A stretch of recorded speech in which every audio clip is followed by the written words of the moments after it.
उस जीवन किस लिए प्राप्त हुआ था।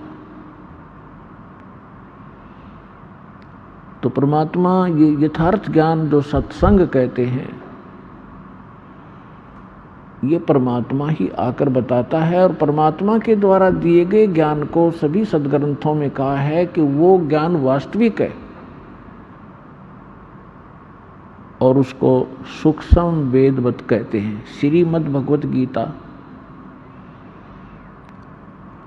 अध्याय नंबर 4 के श्लोक नंबर 25 से लेकर 32 तक गीता ज्ञान दाता कहता है कि कोई साधक तो देवताओं की पूजा करता है, कोई स्वाध्याय ही करता रहता है, कोई योग अभ्यास हठ योग आदि करके अपनी संतुष्टि कर लेता है और ये समझ रहा होता है कि मैं जो साधना कर रहा हूँ ये पाप नाशक है।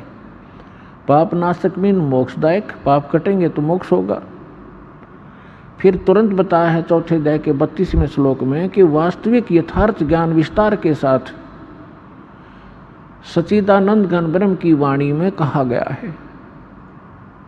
इन यज्ञों की वास्तविक जानकारी, यज्ञ माने धार्मिक अनुष्ठानों की वास्तविक जानकारी यथार्थ विस्तार के साथ ब्रह्मणे मुखे यानी सच्चिदानंद घन ब्रह्म ने, पूर्ण परमात्मा ने, सत्य पुरुष ने, परम अक्षर ब्रह्म ने अपने मुख कमल से बोलकर जो ज्ञान दिया है वो वास्तविक ज्ञान है। उसको तत्व ज्ञान, उसको सूक्ष्म वेद कहते हैं। और उस ज्ञान के समझने के बाद फिर सभी कर्मों से मुक्त हो जाएगा। चौथे अध्याय के 34वें श्लोक में कहा कि उस तत्व ज्ञान को जो भगवान आकर स्वयं बताता है, तत्वदर्शी संतों के पास जाकर समझ, वो तत्वदर्शी संत तुझे उस तत्व ज्ञान का उपदेश करेंगे। फिर जैसे वो बताएं ऐसे करना। यदि तुझे मोक्ष चाहिए और मेरे द्वारा बताए गए इस गीता ज्ञान के अंदर जो साधना मैं बताता हूँ, गीता अध्याय नंबर 8 के श्लोक नंबर 13 में अपना मंत्र बताता है, ओम इति एकाक्षरम ब्रह्म व्यवहारण माम अनुसमन यह परियाति तजन देहम स याति परमाम गति। मुझ ब्रह्म का एक ओम मंत्र है, नथिंग एल्स। और अंतिम श्वास तक जो इसका सिमरण करता हुआ शरीर छोड़कर जाता है वो इस ओम से मिलने वाली परम गति को प्राप्त होता है। ओम से मिलने वाली परम गति क्या है? ब्रह्मलोक। गीता अध्याय नंबर 8 के श्लोक नंबर 16 में कहा है कि ब्रह्मलोक पर्यंत, ब्रह्मलोक तक जितने भी साधक वहां गए हैं सभी पुनरावृत्ति में हैं, उनका जन्म मृत्यु सदा बना रहता है। गीता अध्याय नंबर 4 के श्लोक नंबर 5 और 9 में ये खुद कहता है कि अर्जुन तेरे और मेरे बहुत जन्म हो चुके हैं, तू नहीं जानता मैं जानता हूं।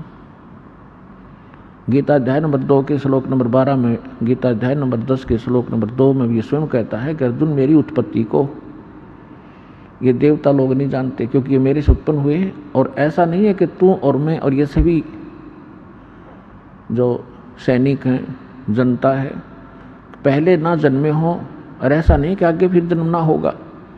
इति सिद्धम गीता ज्ञानदाता भी नासवान है, इसकी जन्म मृत्यु होती है। इसलिए ये कहता जो ज्ञान मैं दे रहा हूँ इसके आधार से तो जन्म मृत्यु सदा बनी रहेगी। और यदि तू जन्म मृत्यु से पूर्ण मोक्ष चाहता है तो सच्चिदानंद घन ब्रह्म ने जो ज्ञान दिया है अपने मुख कमल से, वो तत्व ज्ञान सूक्ष्म वेद है। उस सूक्ष्म वेद को उन तत्वदर्शी संतों से जाकर समझ। और उसके पश्चात कहाँ जाएगा? गीता अध्याय नंबर 15 के श्लोक नंबर 4 में, गीता अध्याय नंबर 15 के श्लोक नंबर 1 से 4 में स्पष्ट किया है, तत्वदर्शी संत की पहचान भी बताई है कि उल्टे लटके हुए संसार रूपी इस वृक्ष के सभी विभाग जो बताएगा, तना कौन है, डार कौन है, शाखा कौन है, पत्ते क्या है, सवेदवित वो तत्वदर्शी संत है। उसके पश्चात परमेश्वर के उस परम पद की खोज करनी चाहिए जहाँ जाने के बाद साधक फिर लौट कर कभी संसार में नहीं आते, उनका पूर्ण मोक्ष होता है। गीता अध्याय नंबर 18 के श्लोक नंबर 62 में कहा कि अर्जुन तू सर्वभाव से उस परमेश्वर की शरण में जा, सच्चिदानंद घन ब्रह्म की शरण में जा, उसकी कृपा से ही तू परम शांति को और सनातन परम धाम को प्राप्त होगा, जहाँ जाने के बाद फिर लौटकर कभी संसार में जन्म मृत्यु में नहीं आएगा। तो जो प्रसंग चल रहा है कि यथार्थ ज्ञान परमात्मा ही स्वयं आकर बताते हैं, वो परम अक्षर ब्रह्म। चारों वेदों में और चारों वेदों का निष्कर्ष श्रीमद् भगवत गीता में, इनमें इनकम्प्लीट नॉलेज है, इनकम्प्लीट स्पिरिचुअल नॉलेज है, आध्यात्मिक ज्ञान है। जैसे मैट्रिक तक का जो सिलेबस होता है वो गलत नहीं होता, लेकिन वो MA BA और BSc में काम नहीं आता। इनकम्प्लीट है लेकिन गलत नहीं है। तो हमने पूर्ण मोक्ष के लिए उस सूक्ष्म वेद की आवश्यकता पड़ेगी। यजुर्वेद अध्याय नंबर 40 के श्लोक नंबर 10 मंत्र नंबर 10 में कहा है कि कोई तो परमात्मा को संभवात माने जन्म ले उत्पन्न होने वाला मानते हैं, जैसे श्री राम और श्री कृष्ण आदि 8-9 जितने अवतार हम मानते हैं ऐसे, और कुछ उसको असंभवात कहते हैं कि वो जन्म कभी लेता ही नहीं, निराकार है। परमात्मा कैसा है, साकार है, निराकार है, वो जन्म लेता है या नहीं लेता है, इसकी जानकारी तत्वदर्शी संत बताते हैं, उनसे सुनो। यानी वेद ज्ञान और गीता ज्ञान एक है।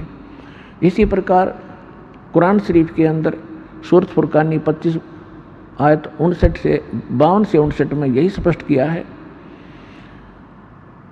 कि जिसने 6 दिन में सृष्टि रची और 7वें दिन तख्त पर जा बैठा, वो पूर्ण परमात्मा कबीर है, अल्लाह कबीर है।